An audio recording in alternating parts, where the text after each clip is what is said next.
Welcome to the Deep Dive. We're here to break down complex research, giving you the key insights without you needing to wade through the dense papers yourself. Today we're diving into a really fascinating study that tackles, well, a pretty old problem in biology. How do you study life in places that are incredibly hard to reach?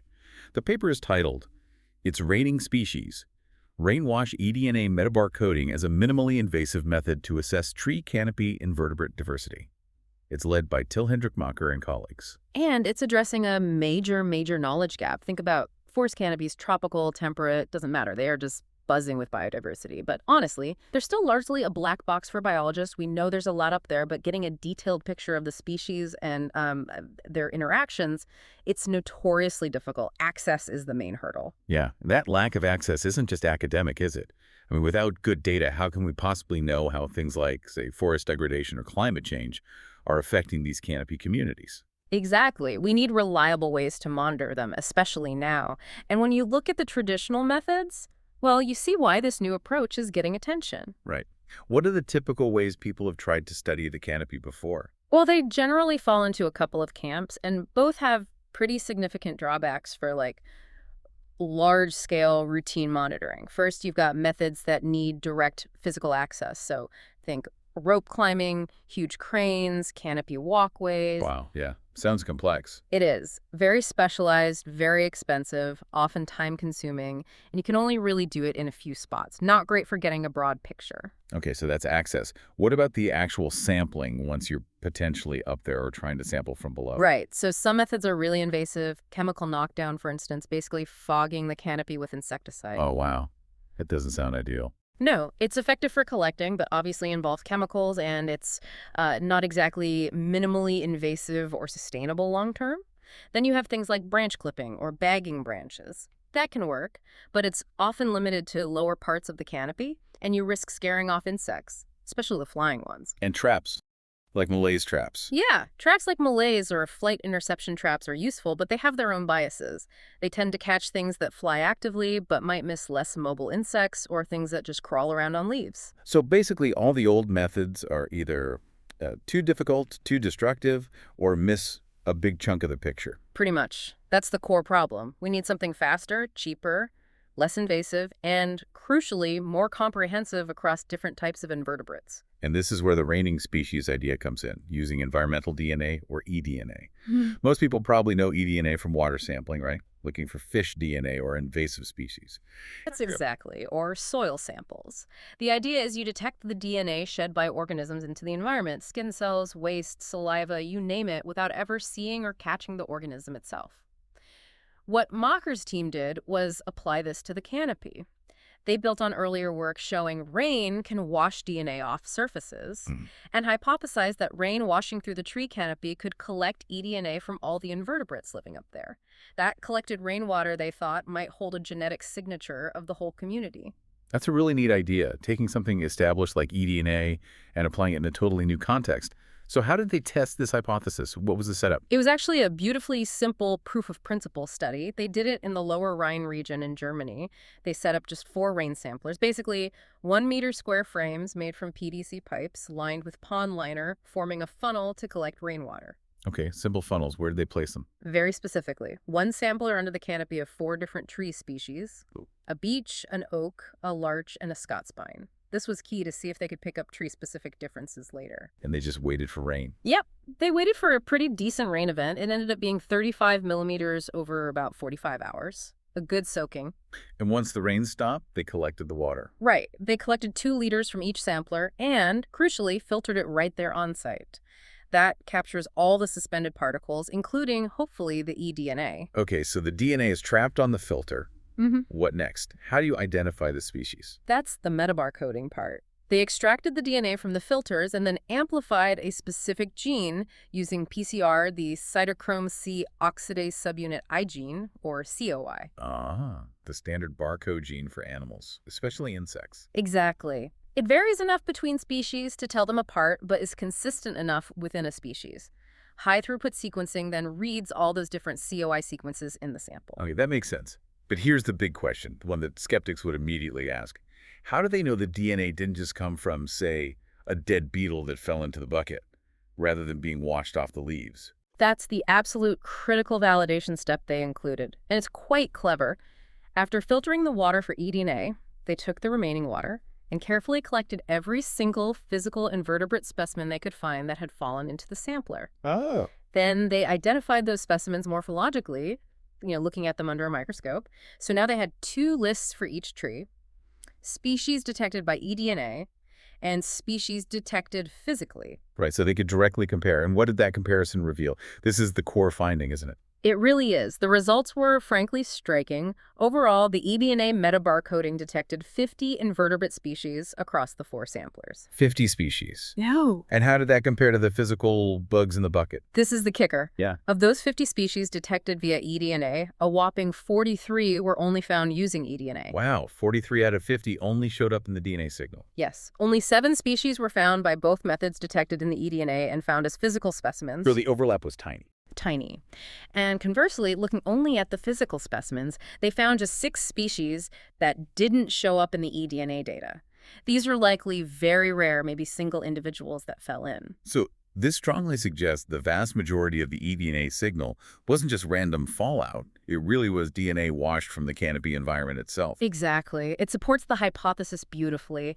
The eDNA provided a much, much richer picture of the canopy community than just collecting what passively falls down. It really seems to be sampling the environment. Incredible. Did they get any specific ecological insights, even from just 4 trees? Oh, definitely. They found the species detected were mostly from 2 major insect orders: Lepidoptera, that's moths and butterflies, 17 species, and Coleoptera, the beetles, with 13 species, which makes sense for canopy communities. But perhaps even more exciting was the host specificity data. Oh, right, because they sampled under different tree types. Precisely. When they looked at the amount of DNA sequence reads for each species under each tree, which gives a rough idea of abundance or proximity, they found that 88% of the detected invertebrate species showed a strong association with just one of the 4 host trees. 88%, that's huge. So the signal was clear enough to link species to specific trees just from the rainwash. It seems so. For example, they found a moth species, Acrobasis repandana, strongly linked just to the oak. Another moth, Exotelea dodicella, mainly under the pine, and a sawfly, Pristifera glauca, mostly under the larch. That's powerful. It suggests this isn't just a list of species, but potentially a tool to understand host-plant interactions rapidly. Exactly, and it gets even better. They also looked at the raw, unfiltered sequencing data. Meaning, what else was in there besides insect DNA? Fungi. Loads of fungal DNA specifically. Operational taxonomic units, or OTUs, representing different types of fungi, mostly Ascomycota and Basidiomycota. Okay, so fungi are up there too, obviously. Yes, but here's the cool part. The fungal patterns also showed distinct associations with the specific host trees, just like the insects. Whoa. So from one rainwater sample, you get potential data on insects and fungi, and potentially their links to specific trees. That's the implication. It opens the door to multi-marker, multi-trophic studies from a single sample. You could potentially track interactions across different levels of the food web. That really broadens the scope. So Okay. thinking bigger picture, what are the main implications here? What does this method offer? Well, the big promise is a method for monitoring canopy invertebrates, this incredibly important but hidden community that is minimally invasive, relatively fast, potentially quite cheap once scaled up, and gives a really comprehensive snapshot. Which is exactly what's needed for tracking changes, right? For forestry, conservation. Absolutely. It overcomes many limitations of the classical methods. It doesn't require climbing, chemicals, or disturbing the habitat much at all beyond placing a simple sampler. But like any new method, especially a pilot study, there must be limitations, right? Things to be cautious about. Oh, for sure. And the authors are upfront about them. Firstly, sample size. This was just 4 trees in one location. You'd need much larger studies with more replicates to get statistically robust results across different forest types. Makes sense. What else? The reliance on natural rain is a big one. How much rain do you need? Does a light drizzle work, or do you need a downpour? The amount and intensity of rain likely affect which species' DNA gets washed off and how much. So species richness estimates might vary a lot depending on the specific rain event. That needs more investigation. Right, so standardizing the sampling effort based on rainfall is tricky. It is. And then there's the perennial challenge with eDNA, DNA degradation. DNA doesn't last forever, especially exposed on leaves. So could there be false negatives? Species that are present but their DNA degraded before it rained or washed away, it's possible. We need comparative studies, maybe alongside branch clipping, to really quantify detection probabilities. Okay, so acknowledging those limitations, what's next? Where does this research go?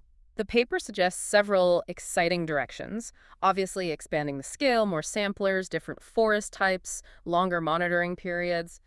They also propose developing better hardware, like stationary, passive, maybe hard-shell samplers that can be left out long-term for continuous monitoring, rather than just setting up temporary funnels. That makes sense for standardization. Yeah, and I really like the idea of applying this in urban environments. Think about those water catchment trays often used for city trees. Oh, interesting. Why not use those as ready-made eDNA samplers?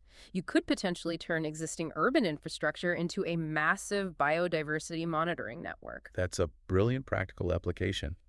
Any other ideas for places without much rain? Yes, they mentioned that in drier areas, you might not need to wait for rain. Researchers could potentially actively wash the canopy, gently spray bushes or tree branches with distilled water and collect the runoff.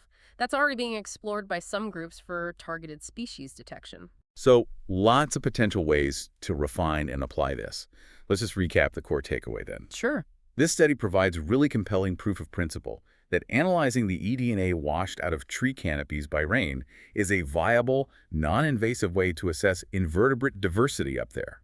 It detected far more species than physical sampling alone. And critically, it also picked up fungal DNA, with both insects and fungi showing tree-specific patterns. Which leads us to that final thought for you, the listener, to mull over. Right. Given that this single, simple rainwash sample can give us simultaneous data on insects and fungi and hint at their host associations, how might this fundamentally change our ability to monitor really complex ecological interactions?